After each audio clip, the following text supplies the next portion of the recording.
그쵸? 그러니까 2장에 뭐 얘기하는지 아는 거예요. 그러니까 2장이라는 거가 뭐 말 그대로 교회가 우리가 기도를 얘기할 적에 기도를 배워야 하는데 어디서 배우냐? 성전 안에서 배운다.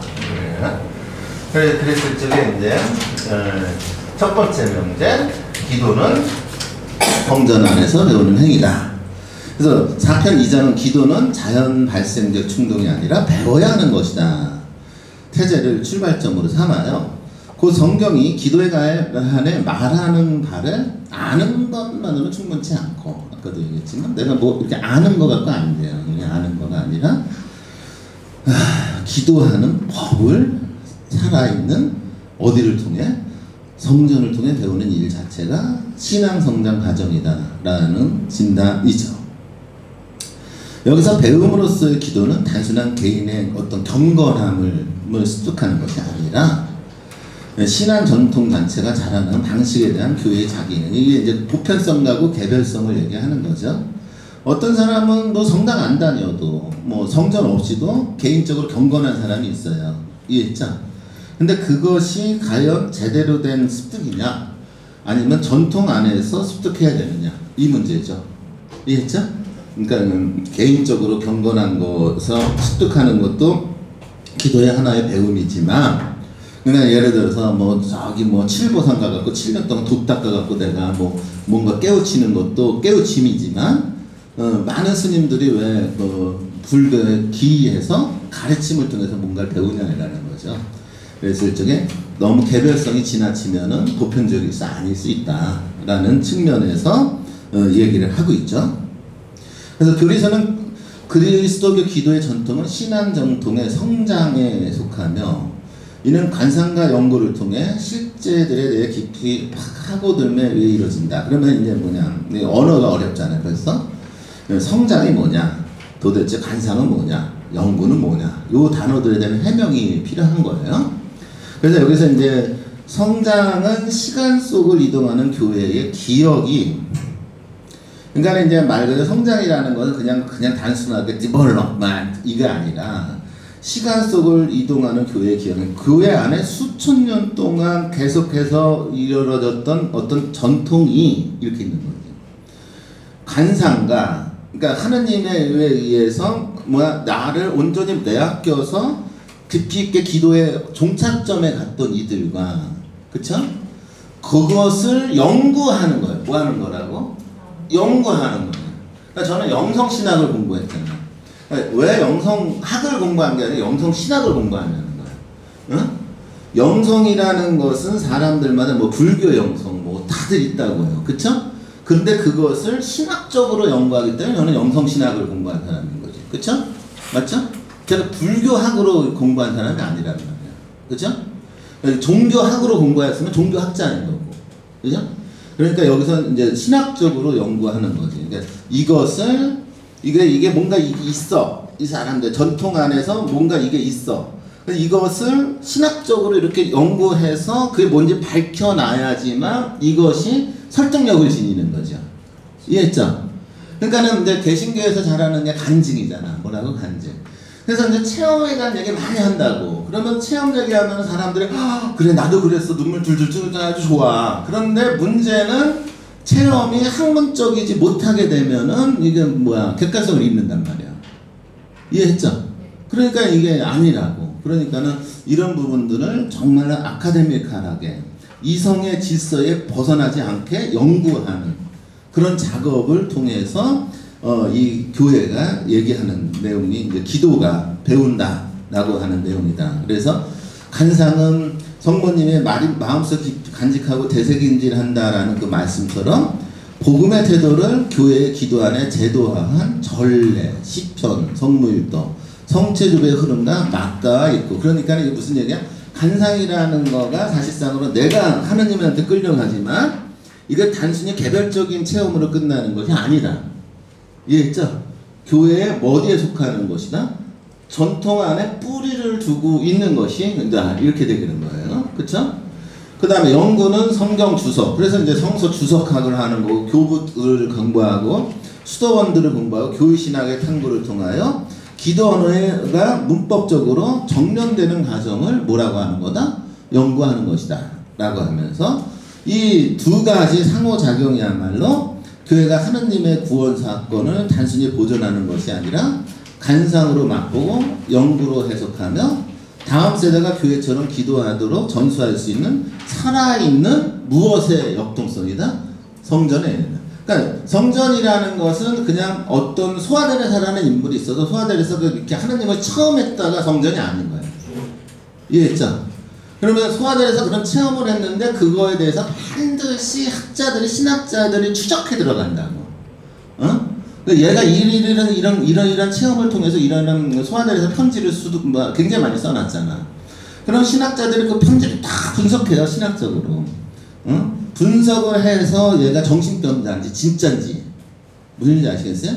이게 딱 해갖고 나서 검증을 한 상태에서 이분의 글은 또 이분의 삶은 교회의 거룩한 전통에 해당된다 이렇게 되는 거예요. 그쵸? 그렇게 되는 순간에 이것이 뭐가 되는 거야? 성전으로서의 가치를 지니게 돼버리는 거죠. 그러니까 성경도 마찬가지잖아요. 성경도 처음부터 이렇게 우리가 무조건 다 받아들이는 게 아니잖아. 예를 들어 도마복음 같은 거 있지만 정전이라고 우리는 안 하지. 얘기 안 하잖아. 그러니까 학자들이 연구해 보니까는 이 도마복음은 조금 이상해. 신학적으로 어울리지 맞지 않아. 이렇게 되니까 정전화해서 제외되잖아. 이런 식인 거죠. 그러니까는 이제 이런 문제들이 이제 있는 거죠. 이게 성전이다. 그 다음에 그런 관점에서 이 글이 쓰였다. 그 다음에 두 번째, 이거는 이제 여러분들 이제 쉽게 이해해요. 거듭 얘기죠. 기도의 원천은 첫째 누구이시다? 성령이다. 그분은 기도하는 이의 마음에서 영원한 생명으로 솟아나는 생수이고 아쿠아, 비바, 살아있는 물에 비유한다. 오순절 이후 교회는 성령의 내적 가르침 안에서 기도를 시작했고, 그러니까 이제 가만히 보면은 이제 이게 제대로 된 기도가 언제 시작됐는가라고 했을 때 이제 성령 강림 대축이 얘기하는 거죠. 그 흐름은 사도적 전승을 통해 살아있는 정승으로 전해져 왔다. 이는 교회사적으로 사막 교부들과 수도승 전통, 특히 시리아, 시나이, 아토스의 기도학교, 이 성령 체험을 기도의 습관으로 정착시킨 과정을 통해 확인된다. 그러니까 이 기억의 역사, 무슨 역사? 기억의 역사. 이렇게 뒤에 보면 이콘도 이렇게 전시되어 있는데 저쪽 이콘에 뭔가 아토스 어쩌고 저쩌고 이렇게 설명해놨더라고. 근데 그런 것들이 이제 이 전통 안에서 이렇게 습득되었다라는 얘기죠. 예를 들어서 동시리아의 전통의 니네베의 이삭은 기도의 발화점이 성령의 선문의 은총으로 주어지는 내적 감흥이며, 이 감흥은 마음의 기억을 깨우고 그 결과로 자발적인 탄식이라든가 눈물이 흘러나오면서 자비로우신 주님의 현존을 동반한 평화의 기도로 연결된다라는 이야기를 했다. 그러니까 이것은 그냥 그 사람이 그렇게 이야기했다라는 거야. 이 사람이 이 체험을 했는데 연구를 해보니까 신학적으로 아무 문제가 없더라. 그래서 전통이 됐고 이것이 어떻게 되는가 오늘까지 내려오고 있다. 이런 얘기죠. 그 다음에 이제 두 번째, 성령께서 작용하시면서 이런 전승이 되는 거죠. 두 번째, 하느님 말씀이죠. 성경은 기도의 기본적 원천이다. 교회는 모든 신자에게 성경의 빈번한 독서를 권고하면서 성경 독서와 기도의 상호내재를 우리가 기도할 때는 그분과 함께 바라고 성경을 읽을 때는 그분의 말씀을 듣는다라는 고대 구문을 요약한다. 예를 들어보자. 교부들은 마태복음 7장 7절을 기도, 말씀의 상호작용으로 풀어서 자 어떻게 이해했다? 읽으면서 뭐한다? 찾고, 묵상하면서 뭐한다? 발견하고, 기도하며 뭐한다? 두드리고, 간상으로 열림을 받는다 라고 얘기했고, 이 마태복음 7장 7절의 말씀을 이렇게 교부들이 받아들이고 나서 나온 하나의 기도 방법이 있다. 이해했죠? 그 기도 방법을 오늘날 우리는 뭐라고 부른다? 렉시오 디비나라고 부른다. 이렇게 돼버리는 거죠. 그쵸? 그러니까 이 렉시오 디비나가 성전, 즉 전통이 될 수 있었던 이유는 바로 이런 가정이 있고, 그러니까 이렇게 보니까 성경은 일종의 오늘날 우리가 하는 렉시오 디비나의 기본적인 뭐가 돼버리는 거야? 원천이 되는 것이죠. 그쵸? 이해했죠? 네, 이런 식으로 이제 기도의 원천은 성령, 그 다음에 뭐다? 성령. 이 전승은 수도공동체의 시편기도 독서 전통 속에서 제도화되고 중세 이후 말씀, 기도, 간상의 유기적 리듬을 형성해 왔다. 그러니까 이게 교회 안에서 이게 그냥 멈춰 있었던 거 계속해서 성장하고 연구되고 간상되고 뭐 이런 과정인 거죠. 예를 들자 12세기 까르티시오 대수도원에서 형성된 성성 정착된 수도 일가는 밤중 성무일도, 주간 신간 전례, 성경 독서, 묵상, 간청기도, 간성으로 이어지는 유기적 리듬으로 제도화됐다. 이 리듬의 신학적, 영성적 정식을 제공한 문헌이 있다. 그러면 이게 사람들 안에 이렇게 전해냈는데 여기서 끝이 아니라 이게 신학화된다. 이거 뭐 한다고? 신학. 이 신학한 사람이 누구냐? 바로 기구 이사이다. 기구 이사가 이제 그 유명한 이제 수도자의 사다리라는 책을 냈는데 이 기고는 이 책에서 독서는 찾고 묵상은 발견하며 기도는 간청하고 간성은 맛본다라는 유명한 정식으로 신학화시켰고 공동체의 시편 기도와 개인 독서, 묵상, 기도, 간상이 어떻게 상호 내면하는지 방법론적인 사다리를 제시했던 사람이 있다 이거는. 그러니까 교회 안에 그냥 어떤 체험이 있었다? 아니고 체험이 끊임없이 전통되고 뭐 계승된다? 계승되는 과정에서 누군가가 신학화한다? 이해했죠? 그러면서 성장한다? 이해했죠? 그게 이제 전승이다. 바로 성전이다. 셋째, 전례. 그러면 이제 기도의 세 번째 원래 전례는 왜 하필이면 이게 여기 들어갈까?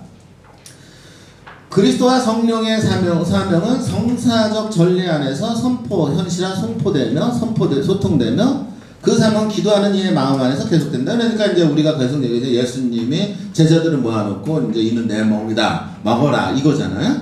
여기서부터 시작이 됐고 그리고 이것이 거기서 끝나는 것이 아니라 성령을 통해서 사도들로 인해서 계승되어 왔고 그것이 제도교회가 안에서 성사성이라는 관점 안에 전례화되죠. 그죠? 그렇게 되고 이것이 오늘날까지 선포되고 끊임없이 반복되죠. 그쵸? 그러니까 이게 일종의 하나의 전승이 되고 그러면은 이제 그 각간에 성사론이라는 학문이 있고 전례론이라는 학문이 있잖아요. 그쵸? 그랬을 때 이제 성사 신학자들이 이것이 어떻게 돼야 되는지 학문적으로 연구하고 전례학자들이 연구하고 이렇게 하면서 이것이 같이 이렇게 상호작용하죠. 그래서 전례는 기도 안에서 내면화되고 반대로 기도는 전례의 자기 고유함을 삶 속에 지속시키는 효과가 된다. 그러니까 이것도 상호관계인데 말 그대로 내 안에서 했던 그 어떤 기도가 전례라는 그 행위 안에서 내 안으로 이렇게 파고 들어와. 내면화돼 인테리어리티 된다는 거예요. 그리고 반대로 기도는 전례의 자기 고유함을 그러고 나서 내가 이렇게 인테리어 된 것을 기도라는 것을 통해 갖고서는 어떻게 지속적으로 등장하고 그리고 내 삶에 영향을 미친다 이렇게 돼버리는 거죠. 그래서 공예의 전례는 정점 원천이라는 선언은 이러한 상호내재를 교회차 안에서 제외하기는 사건이다. 아까도 얘기했지만 통상적 기도가 있고 무슨 기도가 있다? 비통상적 기도가 있다. 상호관계가 있다라는 개념으로 이해를 하면 되는 거예요. 이거는. 그래서 이제 이 전례라는 거가 또 하나의 기도의 원천이 되는 거다. 여기서 정점이라는 말은 모든 신자의 기도, 봉헌, 사도직이 마지막으로 그리스도의 파스카에 접속되어 거기에서 절정을 이룬다는 뜻이며 아까도 얘기했지만 기도의 마지막은 뭘 배우는 거라고? 사랑의 상처를 배우는 거예요. 뭘 받는 거라고? 사랑의 상처. 그러니까는 내가 하느님을 너무 사랑해서 상처받기를 간절히 원하는 상태에 도달하는 거가 기도의 최종 단계란 말이에요. 그래서 아빌라 성녀들에서 그 단계를 신비적 일치 기도의 상태라고 하잖아요. 그쵸? 또 처음 듣는 얼굴 표현을 또 하고 계시네. 그러니까는 이제 신비적 일치 상태가 되면은 막 그냥 하느님의 고통을 내가 직접 받고 싶어서 저도 고통받게 해주십시오가 가는 거야. 그게 아니구나 또 나는. 그게 이제 일종의 이제 정점, 기도의 정점에 해당되는 거라고. 그러니까는 우리가 매일 미사 시간에 파스카 신부 예수 그리스도의 죽음과 부활을 기억하는 이유는 우리가 죽어야지 사는 거라는 말이야. 아니군요. 그렇잖아. 그러면 죽는다라는 건 내가 상처받는다는 얘기하면 그렇잖아요. 그러니까 이 죽음이라는 이 상처를 내가 받을 수 있을 정도야 되내야 하지 새로운 삶이 시작되기에. 그렇기 때문에 이제 이 파스카에 접속돼요. 거기에. 근데 이러한 파스카를 접촉할 수 있는 형식적인 장치가 뭐냐라고 했을 때 그 전례란 말이야. 이해했죠? 그러니까 전례가 얼마나 그 기도의 원천이냐. 그래서 원천이라는 말은 일종의 이제 본테스, 그러니까 원천, 샘이 솟아나는 그리스도의 파스카가 성사적 전례의 교회에게 선행 은총의 샘으로 주어져 신자의 일상 기도와 심심을 밖으로 흘러보내는 뭐가 되는 것이다? 숨이에요. 그러니까 이제 미사 때 참여해서 내가 죽음으로써 부활한다라는 그 전례가 내 안에 내면화되면, 거듭 얘기하지만 누가 나한테 해코지를 하더라도 용서할 수 있지. 또 아니구나. 근데 이게 내면화가 안 되면은 누가 나한테 조금만 뭐 이상한 소리만 해도 그냥 분노하고 그냥 거기 들끓고 난리가 나는 거란 말이에요. 그쵸? 그러니까 이게 전례라는 이게 일종의 기도에서 왜 원천이 되는지를 충분히 이해해야 되는데, 숙제는 꺼낸 얘기하지만 우리의 전례가 지금 그렇게 되고 있느냐라는 질문이 있는 거야, 항상. 그쵸? 우리의 성사가 지금 그렇게 되고 있느냐라는 질문이 있는 거예요. 그 다음에 이제 그러니까 우리한테 필요한 것이 뭘까라고 했을 때 향주덕이다. 무슨 덕이다? 향주덕이다. 그래서 신앙이 좁은 문, 그러니까 신앙이라는 거가 왜 좁은 문인지를, 그만큼 이게 문이 좁아서 좁은 게 아니라, 문이 좁아서 좁은 게 아니라, 신앙의 문에 들어가는 사람들이 없기 때문에 좁은 거예요. 무슨 얘기 아시겠죠? 그러니까 다들 신앙인이라고 얘기를 하지만 실질적으로 신앙의 길을 가는 사람들이 별로 없어. 그러니까 문이 좁을 수밖에 없는 거예요. 그래서 이제 그 로엘라 이냐시오가 그거 두 개 깃발 묵상 얘기하잖아. 두 개 깃발, 이쪽 깃발, 이쪽 깃발, 두 개 깃발이 있더라 이거야. 이쪽의 깃발에는 뭐가 있느냐면은 세상의 왕이 앉아 있어. 세상에 앉아 있고 그곳은 황금으로 가득 차 있어. 그래서 사람들이 바글바글해. 이쪽에는 예수님이 십자가 밑에 혼자 있어. 그곳은 가난과 비참함으로 가득 차 있어. 그러니까 가는 사람이 없어. 그래서 우리는 어디로 가야 하냐? 라고 묵상을 시키잖아. 그게 두 개의 깃발 묵상이는 거야. 근데, 그러니까 이냐시오가 보기엔 대부분 다 일로 가는 거야. 근데 나는 일로 가야겠다. 이게 이제 이냐시오가 얘기하는, 이 모습인데, 이 얘기는 신앙의 문이 좁다. 그러니까 이 진술은 기도를 일종의 테크닉, 그러니까 되게 싫어하는 거가 이게 테크닉인데, 제가 또 정서의 분출 이런 걸로 생각하는 사람들이 있어요. 기도라는 거. 뭐 통성기도 하면 시원하지. 그게 기도라고 착각하지 말라는 거예요. 아니라 하느님이 누구이신지에 대한 인식과 동의. 이 동의라는 단어를 쓴 사람이 누구야? 십자가에 대한 사람이에요. 곧 결실을 받아들이는 신앙행위의 결실로 본다. 신앙은 보이지 않는 분의 현존과 약속을 실제로 간주하도록 무엇을 밝히고 지성을 밝히고 무엇을 움직여? 의지를, 그러니까 우리의 지성과 의지를 움직일 수 있는 원천이 있는데 그게 뭐인 거야? 신앙이야. 이해했죠? 그러니까 이제 그런데 오늘의 세상 사람들은 뭐라고 얘기하는 거야? 신앙이 중요하다 그래? 지성이 중요하다 그래? 지성이 중요하다 그래? 어떤 사람은 의지가 중요하다 그래? 그래서 주지주의 뭐 이런 용어들이 쓰이잖아. 주의주의 이런 용어를 쓰잖아. 그래서 이제 요즘은 지성과 의지를 갖고 뭔가 다 할 수 있다라고 생각을 하지만은 사실은 이 지성과 의지가 제대로 작용하기 위해서는 신앙이 있어야 된다. 근데 이 신앙은 가는 사람이 원래 없어. 그러니까 대부분의 사람들의 지성과 의지가 어떻게 돼 있어요? 밝아 어두워. 어두워. 그러니까 세상이 어두워지는 거야. 근데 이게 그래서 좁은 문인 거야. 그 결과 기도는 원하는 말을 막연히 비는 행위에서 약속하신 분께 근거하여 말 거는 행위로 정의된다. 그래서 제가 웬만하면 기도 안 하잖아요. 그렇잖아요. 기도를 하면은 꼭 이렇게 기도하게 돼. 하느님, 당신께서 저 어려운 사람들을 향해 가셨으니 저도 어떻게 하게 하십시오? 가게 해주십시오라고 기도해야 되는 걸 알아. 나는. 예? 그러면은 그거 기도 한번 했다가 내 인생이 망하는 걸 알아. 왜냐면 이 세상에서는 그렇게 기도하면은 내 인생이 없으면 깨져. 아니에요? 근데 깨져. 그러니까 웬만하면 저는 하느님한테 기도 안 해. 안 하려고 노력해. 근데 하느님이 기도를 시켜. 이해했죠? 이게 미치는 거예요. 그래갖고서는 기도를 시켜갖고 나를 거기다 갖다 놔. 그러면 거기서 그냥 뭔가 넘어지면 다 겪게 해 하느님이. 이해했죠? 다 겪고 그러면 쓸쓸해. 외롭고 힘들어. 그 힘든 상태로 살아가게 해. 그런데 그 길을 갈 수 있도록 하는 그 힘이 뭐냐? 라고 했을 때 지성이냐? 나의 의지냐? 아니라는 거야. 어? 이해했죠? 네. 그래서 신앙이 기도의 원천이다라는 거예요. 알았죠?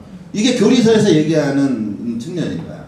그래서 토마스 아퀴나스가 기도는 종교적인 덕의 행위이지만 그 내적 구동력은 하느님께 받을 것을 기대하는 믿음과 희망에 의해서 촉발된다. 그래서 이어서 교리서는 희망을 기도의 호흡으로 묘사한다. 신자는 시편의 언어 몹시 기다리며 주님을 기다렸다를 반복하며 기다림의 시간을 신앙의 시간으로 바꾼다. 그래서 대림이라는 거가 이제 희망의 시간이죠.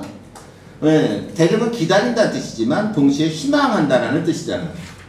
그래서 예수님께서 성탄절에 대해서 오셨다가 아니야? 그분이 부활하고 승천하신다 가시면서 분명히 얘기했어. 뭐 한다고? 내가 다시 오겠다. 이게 재림이잖아요. 그래서 대림은 예수님의 성탄뿐만 아니라 예수님의 다시 오시는 재림을 기다리는 시간이거든요. 맞죠? 네. 그래서 성탄은 우리가 그냥 단순히 예수님이 태어나셨다가 아니야. 예수님이 이 세상에 다시 오신다에 더 초점이 있는 건데, 그러면은 그 시간이 언제인지는 우리는 알아? 몰라. 그렇기 때문에 우리는 기다려야 돼. 그쵸? 그 기다림 안에서 우리가 기다릴 수 있도록 하는 그 원천이 뭐냐? 그쵸? 그게 뭐다? 희망이고, 여기서 희망은 단순한 심리적 낙관이 아니라 성령의 보증에 근거한 담대한 무엇이다? 인내이지. 그러니까 아빌라 성녀들에서 맨날 기도할 때, 기도에 대해서 얘기할 때는 인내하라 이렇게 얘기한단 말이에요. 이해했죠? 그러니까 아빌라 성녀들에서 인내하라는 얘기는 나한테 뭐 잘못된 것이 왔으니까 인내하라 이거 아니에요. 아시겠어요? 세상이 잘못되면 왜 인내해? 싸워야지. 그쵸? 어? 쓸데없이 나의 자유와 인권을 침해하는 명령이 본당 신부님한테 내려왔어. 그 인내해야 돼? 무슨 소리야? 그건 인내가 아니지. 그쵸? 인내라는 것은 그런 데 쓰는 게 아닙니다. 그러므로 희망은 기도에서 두 가지 운동을 산출한다. 첫째, 지속성을 지닌다. 뭘 지닌다? 응답이 지연될 때 중단 대신 무엇을 선택하게 한다? 머금을 선택하게 되는 것이죠. 그래서 이제 사람들이 끊임없이 기다리죠. 왜? 희망이 우리한테 무엇을 주니까? 지속을 주니까. 두 번째, 변형이죠. 원래 청년 내용이 아버지의 더 큰 선에 맞춰 번하도록 허용한다. 이제 제가 이제 편지를 쓰거나 어디 글을 쓸 적에는 제일 먼저 쓰는 단어가 있어요. 하느님의, 이거 로에나 이냐시오 성인이 한 얘기예요. 하느님의 보다 더 큰 영광을 위하여. 이게 제 모토거든요. 그러니까 그냥 하느님의 영광을 위하여가 아니라 하느님의 보다 더 큰 영광을 위하여. 그러니까 기도라는 것도 여러분들이 하는 기도는 선이 아닌 건 아니야. 다 선이야. 이해했죠? 근데 선에는 뭐가 있냐면 차선이 있고 최고선이 있어. 이해했죠? 자, 어떤 사람이 어떤 기도를 했어. 하느님 보기에 합당해. 좋아. 근데 하느님은 변형시키고 싶어. 너의 그 기도 말마디가 그냥 선이 아니라 어떤 선이 되기를? 더 큰 선이 되기를 기다리고 변화되기를 원해. 이해했죠? 그래서 우리한테는 기다림이 있는 거야. 이해했죠? 그래서 이 기다림의 원천은 어디에서 오는 거야? 희망에서 오는 거고, 희망은 바로 기도의 뭐가 돼버리는 거예요? 원천이 될 수밖에 없죠. 아우구스티누스가 시편주에서 말한 것처럼 기다림은 영혼을 넓혀 받을 그릇을 키운다. 그래서 이제 질그릇 같이 되는 거예요. 질그릇. 예? 그래갖고 이제 내가 이제 처음에는 요만했는데 하느님이 어떻게 되는 거야? 이거는 이제 변형시키지. 그래갖고 요거 더 컸으면 좋겠는데 요만큼 더 키우려고 해. 요만큼 더 키우려고 하면 기존에 만들던 그릇 사이즈 갖고는 안 될 거 아니야. 그러면 어떻게 해야 되는 거야? 그냥 놔둬야 돼? 부셔버려야 돼? 부셔야지. 이 부셔지는 아픔을 겪는 거라는 거야. 부셔지는 아픔을 겪고 나서 하느님이 원하는 형태의 그릇이 되는 거지. 어떤 사람은 요만한 거. 이게 요거라고 해서 이게 나쁜 게 아니야. 요거가 하느님이 원하시면은 요게 가장 큰 선이야. 무슨 얘기인지 알죠? 이해했죠? 근데 하느님이 원하시는 그릇이 이만한데 나는 다른 사람보다 요만큼 더 커. 그래서 이게 최고선이라고 착각하면 안 돼.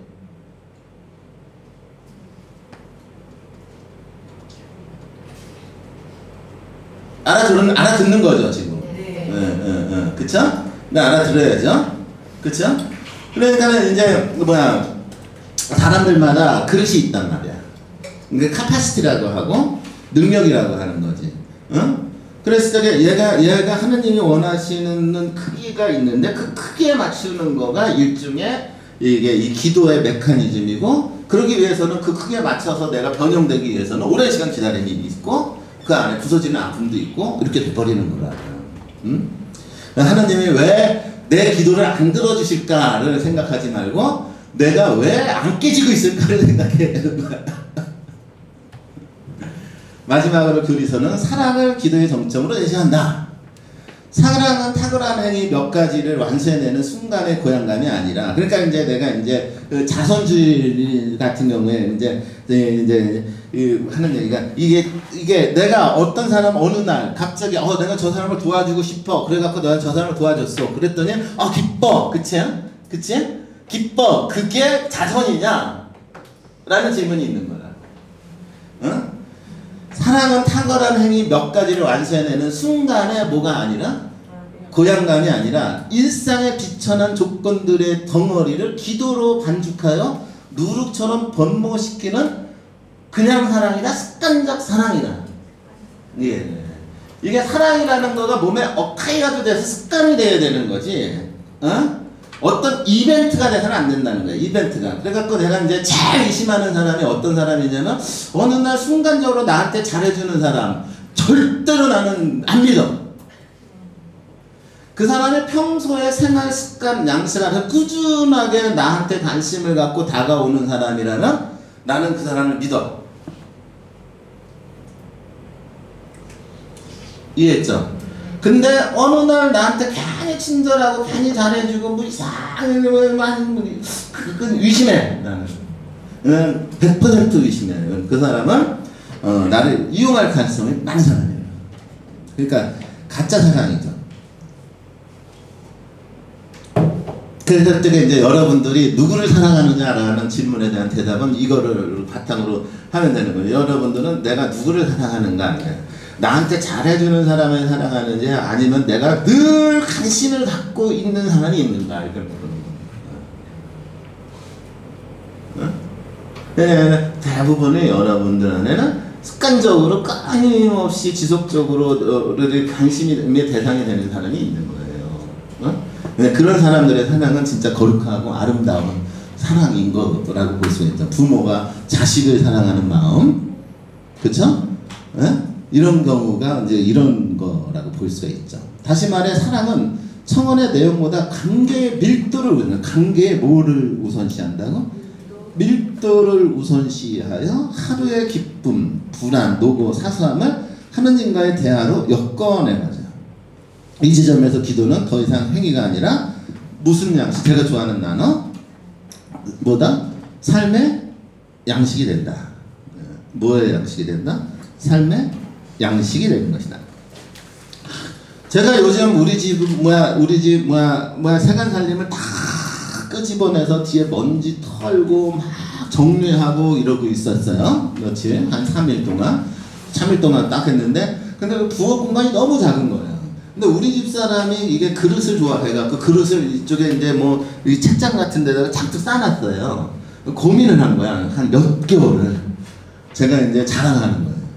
몇 개월을 고민해서 저 그릇들이 우리 집 사람이 쓰기 편하게 할 수 있는 시스템을 만들어야겠다. 그래갖고서는 이제 이 부엌을 다 정돈해갖고서는 쫙 우리 집 사람 없을 때 하는 거지. 있을 때 하는 게 아니라. 있을 때 하면은 이제 그 뭐야 집사람 내가 시킬 거 아니야. 우리 나 같은 놈 만나서 고생하는데 내가 왜 그걸 시켜요? 근데 내가 쫙 해갖고 딱 해놨어. 우리 집사람 밖에 나갔다 딱 보더니 너무 좋아. 너무 기뻐. 그쵸? 그러고서는 또 짐 같은 거 그냥 대충 탁 던져놓고 또 우리 집사람 정리를 하나도 못해. 그러니까 이제 신혼초에는 어떻게 되는 거야? 아 너는 왜 이렇게 못하냐 이것 좀 정리하는. 근데 태생이 정리를 못하는 애야. 그거 어떻게 해? 그럼 어떻게 해야 되는 거야? 그럼 할 수 있는 사람이 하는 거지. 그치? 그러니까 이제 그게 이제 삶의 양식이 돼버리는 거야. 그죠? 그러니까 집에 가면은 나는 맨날 뭐 칠 거 없나 이렇게 하고 이렇게 정리하고 이렇게 넣으면 우리 집사람 와갖고 순식간에 어지러 놓고 나가고 그리고 또 다시 정리하고 이게 이제 반복돼. 요게 사랑의 행위가 삶의 양식이 되는 거예요. 요거를 영성이라고 하는 거예요. 무슨 얘기인지 아시겠어요? 그러니까 영성을 데피니션하면은 영성은 삶의 양식이다라고 데피니션하는 거예요. 마지막으로 이것만 해도 될 것 같아요, 여러분들. 그리스도론적 길, 오직 그리스도를 통하여 성붙게. 그리스도의 길은 오직 그리스도 기도의 길은 오직 그리스도이다. 기도의 공동체적 개인적 형식이 어떠하든, 그러니까 여러분들 구성기도를 하든 레시오 디비나를 하든 뭐 까르멜 수련회 다니면서 무슨 습득적 간상기도를 배우든 우리는 그분의 이름으로 어디에 나간다? 성붙게 나아간다. 그래서 보편성이다. 그래서 우리는 형제다. 이해했죠? 네? 네, 그리스도라는 분이 빠진 형태의 기도는 이미 형제임을 거부하는 거죠. 사실상으로. 전례와 말씀 안에서 양육된 교회 기도는 다양한 호칭, 주님, 구세주, 어린 양 등으로 그리스도를 부르지만 모든 호칭을 지박하는 하나의 이름이 있다. 곧 예수이다. 예수의 이름은 하느님과 인간, 창조와 구원경륜을 모두 내포한다. 따라서 예수를 부르는 기도는 그분의 현존을 청하고 모시는 행위이며 부활하신 주님을 우리 안에 받아들이는 출입문이다. 이러한 이름의 신학, 이것을 신학적인 이름의 신학이라고 하는데 구약의 이름 현존 계시를 뿌리를 두고 그리스도 안에서 충만에 이르렀다. 요약하면 구약에서 이름은 거룩하신 분의 현존 방식으로 드러났고 그리스도 안에서 이름이 우리에게 주어졌다. 성사로 내면화되었으며 교회의 기도와 삶 안에서 하루하루 거룩히 빛나도록 우리에게 위임되었다. 그러니까 구약의 전통부터 해서 예수 그리스도를 통해서 드러나고 그것이 성사 내면하다고 교회 안에서 증언되고 그 오늘날까지 이해되고 있다. 이어진다. 그러므로 이름을 거룩히 하다라는 것은 그분의 현존을 믿음으로 받아들이고 신앙, 그 현존이 역사도록 자신을 내어 맡기며 희망, 일상의 만족을 사랑으로 변형시키는 사랑, 즉 성사적 윤리적 행위이다. 그러니까 어디에 그리스도교에서 얘기하는 성사성이 있는지를 보라는 거예요. 뭐가 그리스도교가 얘기하는 윤리적 행위인지를 보라는 거예요. 그냥 단순히 도둑질을 하지 마라가 윤리적 행위냐. 이거는 명령을 따르는 것이지. 규범을 따르는 것이지.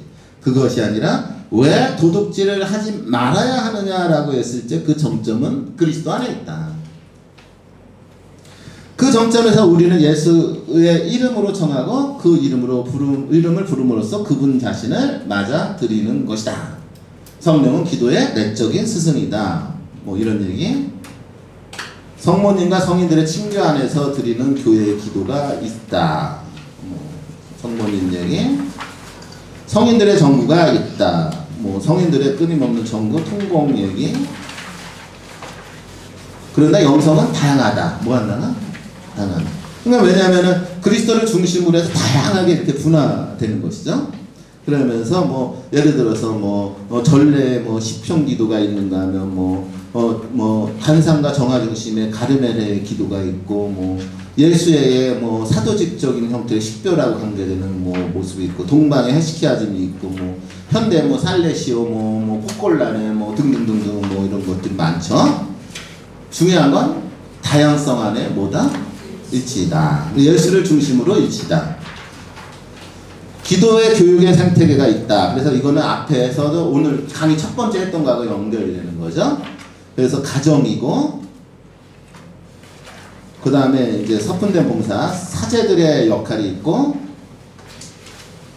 축성생활, 수도자들이죠. 수도자들의 역할이 있고, 그 다음에 이제 제가 여러분들한테 강조하고 싶은 건 여러분들이 할 수 있는 거, 교리교육, 기도 모임 있죠.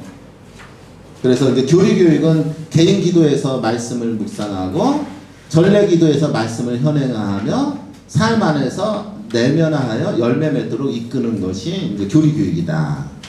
여기서 두 가지 지침이 동시에 제시된다. 첫째, 기도문 암송은 필요하지만 그 뜻을 맛보게 하는 것이 더 중요하다. 그렇죠? 옛날에 우리 누나들하고 같이 세례 받으러 갔다가 저는 탈락하고 우리 누나들은 붙었죠.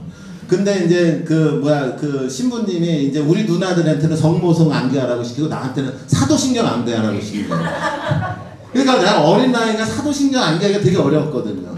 그러니까 무슨 뜻인지도 모르고 안개하기 쉽지 않잖아. 떠들떠들하니까 너는 다음에 받아라 그랬고 내가 아주 상처를 많이 받았지. 이게 뭐야 그게? 응? 기도는 암송은 그 암송을 하라는 게 중요한 게 아니고 도대체 사도신경이 무슨 의미인지 본당님이 가르치고 나한테 암송을 해줘야지 하라 그래야지. 도대체 그 어려운 기도문을 어떻게 이게 무슨 얘기인지 알아들었죠? 그러니까 그러면 안 돼요 여러분들. 그래서 이제 사도신경에 이제 주일기도 해설서, 뭐 성모성 해설서, 뭐 사도신경 해설서 이런 거 보면서 여러분들 교리교육할 때 도대체 이 안에 담겨 있는 뜻이 무엇인지 이렇게 씹어주는 작업만 해도 교리교육은 훌륭한 교리교육이죠. 응? 대중신심은 전통한 원천들로 식별되고 교육되어야 하고, 그럴 때 기도 모임은 개인적 열심을 교회의 호흡으로 동조시키는 장이 된다. 그러니까 그 곳곳에 오늘날에도 굉장히 많은 단체들이 막 생성되고 있죠. 뭐 없었던 단체가 갑자기 막 생기고 기도 모임 막 생기고 그래. 근데 중요한 것은 그것들이 그리스도 교회 전통과 성전의 원천들에 의해서 봤을 때 이게 합당하냐 합당하지 않느냐를 반드시 식별하고 그걸 교육이 되어야 되는 그런 측면들, 이것도 교리교육에서 굉장히 중요한 역할들인 거예요. 그 다음에 이제 영성지도 중요하죠. 그래서 영성지도는 아까도 얘기했지만 절대로 본인이 뭐 결정하고 판단하는 거 아니다. 그 다음에 장소의 신학도 아까 얘기했지만 장소 중요하죠. 시간도 중요하죠. 뭐 그런 내용들. 그래서 뭐 이런 내용들로 이렇게 끝나게 돼요. 그래서 이제 전통이 제시하는 기도의 훈련법들이 여러 가지가 있죠. 뭐 렉시오 디비나, 예수기도, 전례 중심의 주간 의림, 성령 첨언. 그래서 요즘 뭐 성령 기도회 많이 하죠. 이번에 10월 말이라 저도 어디 성령 기도회에서 강의 부탁해갖고 오래간만에 부탁해서 거기 가는데요. 거기는 그래서 탁 찍어갖고 아빌라 성녀들에서 기도에 대해서 해주세요. 그래갖고 그냥 거기 이제 그런 데도 가죠. 성령 기도회. 여러분들 잘 아는 로사리오, 묵주기도, 가정기도, 영성기도, 구체적 이런 내용들이 이렇게 나온 거예요. 근데 이제 여러분들 뭐 이 내용들을 다 이렇게 뭐 언급한다고 좋은 강의는 아니고, 대충 제가 이 프롤로그 했잖아요. 그쵸? 프롤로그 하면서 이제 이 기도에 대해서 교리서에서 뭘 얘기하는지 이제 여러분들이 소화할 수 있도록 하려고 노력을 했고, 그리고 부족한 이 강의 안에서 여러분들한테 뭐가 하나 던져졌으면 생활화돼서 여러분들 본당 안에서 여러분들 주변 사람들한테 좋은 도움이 됐으면 하는 그런 바람이죠. 일상으로는. 그래서 여러분들 이제 이 한국 그리스도 사상연구소에서 무엇을 기억하고 있는지 저는 몰라요. 그냥 뭐 갑자기 상의도 없이 저한테 그냥 문자 하나 그냥 강의 좀 해주시죠. 어떻게 해요? 하는 거죠. 그렇게 해갖고 2번 와갖고 이렇게 하는데, 여러분들 아시지만 제가 첫 강의부터 계속 강의 들었잖아요. 왜 그랬어요? 감이 안 오는 거예요, 감이. 도대체 이거를 어떤 식으로 강의해야 될지 감이 안 왔는데, 저 나름대로의 방식으로 풀어왔고요. 조금이라도 도움이 되셨으면 하느님께 감사하고, 또 이렇게 어려운 시간 나와주셔서 감사드립니다. 맞춰도 되겠죠? 네. 성부와 성자와 성령의 이름으로 다 같이 해주세요. 영광이 성부와 성자와 성령께 처음과 같이 이제와 항상 영원히 아멘. 성부와 성자 성령의 이름으로. 그리고 이제 뭐 제 강의가 유튜브에 계속 올리거든요. 이거는 이수완 로마노잖아요, 그렇죠? 그래서 이제 여러분들이 이제 성인들에 대해서 이제 좀 관심이 있는 분들은 제 강의가 이수완 로마노 제 채널에도 많이 올라와 있지만은 포일 성당을 치세요. 무슨 성당? 포일 성당에서 제가 2년 동안 성인들에 대한 강의를 계속 했거든요. 그러니까 포일 성당을 치면은 제 강의가 꽤 올라올 거예요, 성인들에 대해서. 근데 지루해요. 근데 혹시라도 한두 편이라도 여러분들에게 도움이 될 수 있으면 하는 그런 바람이고요. 앞으로도 계속해서 제 강의는 중간중간 올라갈 거예요. 그런데 저는 뭐 그걸로 뭐 하려는 사람이 아니라 제 강의를 세상에 던져놓고 있는 거예요. 계속 던져놓다 보면 가끔가다 한두 사람이 보고 조금 도움이 될 수 있지 않을까 라고 하면서 성인들에 대한 이야기들이 많거든요. 그래서 나중에 참고하시면 도움이 될 것 같다라는 말씀 드리고요. 한국이요? 왜? 네? 성인들이 한국